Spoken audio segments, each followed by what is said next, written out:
Well, I haven't felt this stuffed since last Christmas when my wife made me watch 70 episodes of Revenge within 2 weeks. So if you've been here for 3 days, listen to all this stuff, my heart, my mind, my energy goes out to you because what an effort. I've never had to do a graveyard shift quite like this, George, at 7 p.m. and the bloody people in front of me, BCG, went over time. Hopefully they didn't charge you. But it is good to see a few of my mates in the audience. Josh Rowe, Ross Hill, Ann Wu, Jake. Is it Jake the Snake there? I don't know. It looks like him at the back. So I've been asked to do some closing remarks, and I didn't prepare a presentation because I thought you can't really prepare what the closing remarks are until you've seen what people are saying. So I suppose, how many years has Paws been going, George? 5 years. And I came last year, and it was interesting. Last year it was probably more stages, more intense, but it was on the weekend. I felt it was a bit more techo focused last year. This year it's sort of been a bit more interesting. I think there's been a stronger sense of creative types, design types, a bit of tech, a bit of engineering and all that sort of stuff. But it really, to me, is sort of exemplary of what the change that's happening right now at the moment. It's interesting that if you watch TV at the moment, you're seeing ads from the government talking about innovation. A year ago, our Prime Minister at the time was saying that he wanted to invest in 21st century infrastructure in the terms of roads. 2 years later, you miss out on the free beer. Okay, you go too. Geez, I'm doing well, George. Anyway, I said I'll shout people a beer at the end of it, so keep going. I haven't got that much money. The notion of 21st century infrastructure in the mind of Tony Abbott was roads. I thought they were 5th BC infrastructure the Romans had invented, but we're sort of in the midst of what is being called the ideas boom. This new opportunity. The reality is that opportunity has always existed, but once you start to see ads on TV, it become part of the national agenda. I think that we're in a really good position across all of the sort of creative industries as well as the tech industries and all that stuff. And to some extent, I'd see the people who turn up to events like Paws really, the engine room of the ideas boom. So, and again, to some extent, a lot of us have been batting our heads against walls for the last 20 years in the digital space or around innovation and struggling to get our bosses and large businesses to move. And it's interesting, to see companies like Telstra and Aussie Post here talking about design thinking, rapid iteration, prototyping. The notion of, talking not about business cases and the problems of getting capital, but saying, hey, we're moving fast, we're failing fast, we're learning as we go. It's also great to see people like Hyperloop here. I was just reading an email before about some of the big geniuses of our time. It's been a great day for Gravity, both for Einstein and what's that one called? OK Go, that new film clip of the people in the aeroplane. If you haven't seen that, have a look. But it's this notion of people like Elon Musk who are saying, I did well out of PayPal, but what I want to do is create a future for the planet and for the humans on that planet, tackling things like space, tackling things like power, tackling things like transport. So, the people from the Foundation from Young Australians. So one of the, I asked Gillian Cully a question before, and one of the things I get really worried about is this notion of everybody learning to code.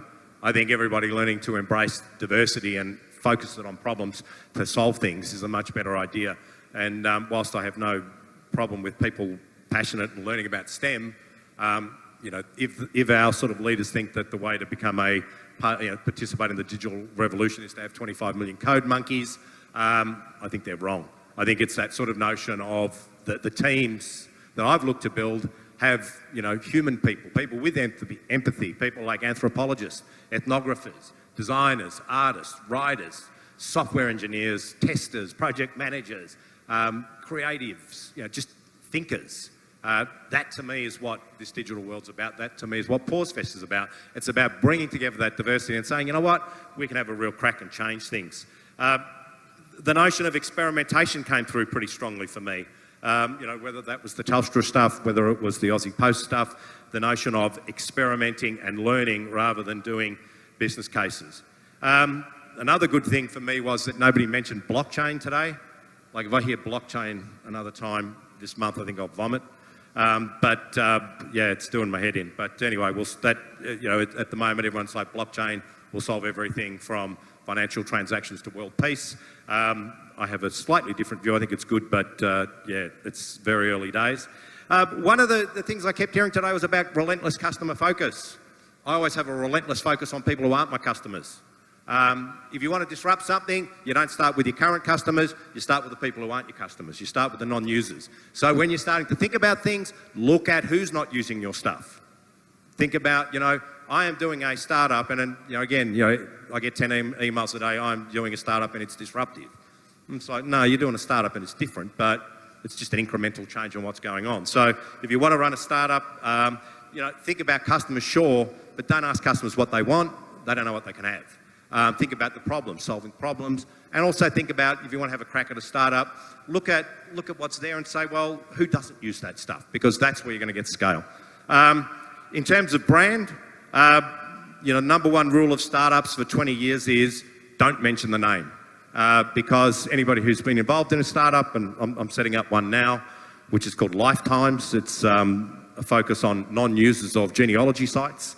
So we're taking on Ancestry. Our business model is we don't have one yet, but if we get traction, we reckon we'll work one out.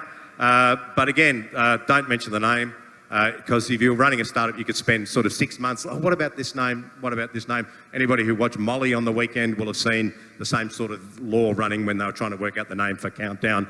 Thank God they didn't call it Pop Machine. The other one which sort of almost floored me, Gavin Becker from Colenso BBDO, advertising agency mob. He asked marketers, what about thinking beyond campaigns? I don't think there's ever been somebody who works in an ad agency who said that. What about sustainability of what we're trying to do? What about making an impact beyond a 6-month cycle? So I would say that, fantastic, well done. I really thought that panel was good. The other interesting thing was 3 of the 4 people on that panel came from government places around, again, it was sort of marketing campaigns, which I'm not a big fan of. I'm much more interested in sort of sustainable long-term change. But again, it was good to see that we're seeing change happening across the board, whether it's with government, whether it's with advertising agencies thinking differently. The startups out the front, again, most of them were Melbourne-based. There was a few that I really liked. I liked that Platter one, that augmented reality one looked good. We'll probably be doing something with them down at Deloitte Digital. That infrastructure one, the underground mapping one. Yeah, I'm going to sort of take that out to an infrastructure mob I'm talking to at the moment. So that was really good. The interesting one, there was the one about the data, the Tableau guy. This notion of data bringing your stories to life. He may not have been sort of quite Roald Dahl in his storytelling style, but this notion of it is so much easier for us to take data, bring it to life, and to tell a story with it. I suppose, given that it's sort of the end of the day, what would I be thinking about if I were you guys? If you're in the startup world or the creative world, it has never ever been easier to set up a startup in history. Maybe it's easier in Silicon Valley, maybe you'll get better ideas, whatever, better valuations, better money, but reality is it's becoming easier and easier. The government's innovation statement, if you wait 6 months, it's going to be a lot easier for investors to get tax deductibility. So again, that makes it easier. Equity-based crowdfunding's coming out, so you don't just have to sell stuff, you can actually get equity into it. So again, new opportunities. If you're an entrepreneur, get out there, you can do it. It's these days, technology, when I started in this web game back in '93, was outspend, because everything cost a fortune. Now, outthink, out-execute. You don't need to be a big giant. The biggest problem big companies have isn't that, it's not this sort of BCG model of, hey, we've got shitloads of money, big brand and capability. It's like they get in their own way. Trying to get a decision out of a large organisation just takes forever.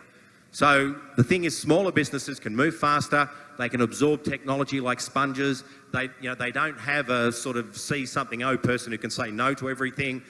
Big companies have about 30 of them. So if you're a startup, just go out with confidence and you'll be able to get stuff done. Again, don't fall in love with your idea. Be prepared to iterate. And if you've pivoted more than 5 times, the idea was probably dumb, come up with another one. If you're in a large organisation, this sort of, big organisations are shitting themselves all over the time, you know, that oh shit thing. They're having massive amounts of this. So some of them are doing venture funds, some of them are setting up accelerators, some of them are doing, you know, investments in startups and all this sort of stuff. The reality is big businesses are not startups. They do not think and act like startups. They shouldn't be doing minimum viable products. Product innovation is where all the effort goes, where the least return goes. They should be thinking about minimum viable business model transformations, which may have a product element in them, but you ain't going to sort of blow it out of the park if you just keep churning out better products. You know, it's sort of better products, you know, faster horses type stuff. It's not the way the world changes. Think of different business models. That's where you get your thing, minimum viable transformations. And if you're not tweaking your business model and you're just sort of putting out another product that's got an E in front of it or something, forget it. Go back to the start.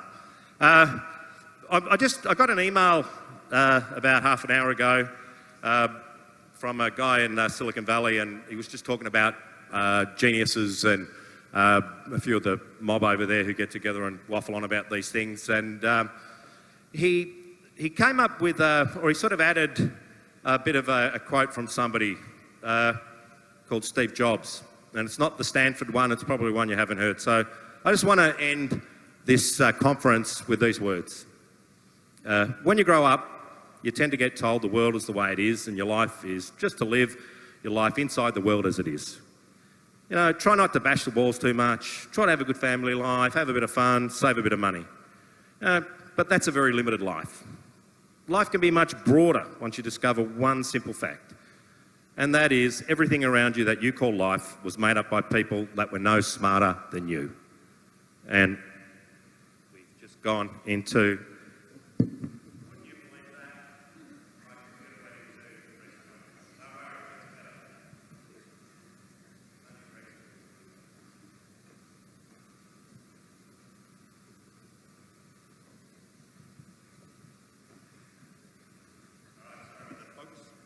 All right, so remember, so it was made up by people no smarter than you. And you can change it. You can influence it. You can build your own things that other people can use. The minute you understand that you can poke life and something will pop out on the other side, that you can change it, you can mould it, that's the most important thing. Shake off the notion that life is there and you're just going to live in it, versus embrace it, change it, improvement. Make your mark on it. I think it's very important, however, that you learn that. And once you learn it, you want to change life and make it better, because it's kind of messed up and we know that. In a lot of ways, once you learn that, you'll never be the same again. So you've spent 3 days here, some of you, maybe some today, but you know, my advice would be probably feeling rooted like I am. Your mind's got a few things going on. Have a couple of sleeps. Think about it on Monday morning or Sunday night. What am I going to do? Because we are really, you know, I hate to sort of sound like Malcolm Turnbull, but it is a bloody exciting time to be alive. This is not a threat. You know, the stock market's going down and China's going to collapse and all the banks are going to die. You know, we've lived through that in '87, or I have because I'm old. You know, the dot-com boom, man, you know, everybody was cheering in the streets. See, we told you the internet's a fad. This shit's not going to change, but it's people like you, get in the engine room, take control of the stuff, and let's go and smash it out. Because you live in a great city, you've got great connections, we're in a great environment, and we can have a lot of fun with it. But the most important thing I suppose I've learned in life is be absolutely passionate about what you do. Find what your passion. Maybe you don't know what it is right now, that's okay. If you don't know what it is, go seek out. That's why a lot of you might be here. If you do know what it is, connect and go hard at it. So thanks for waiting around. Thanks for having me, George. I'm going to Beer Deluxe. Thank you. Bye.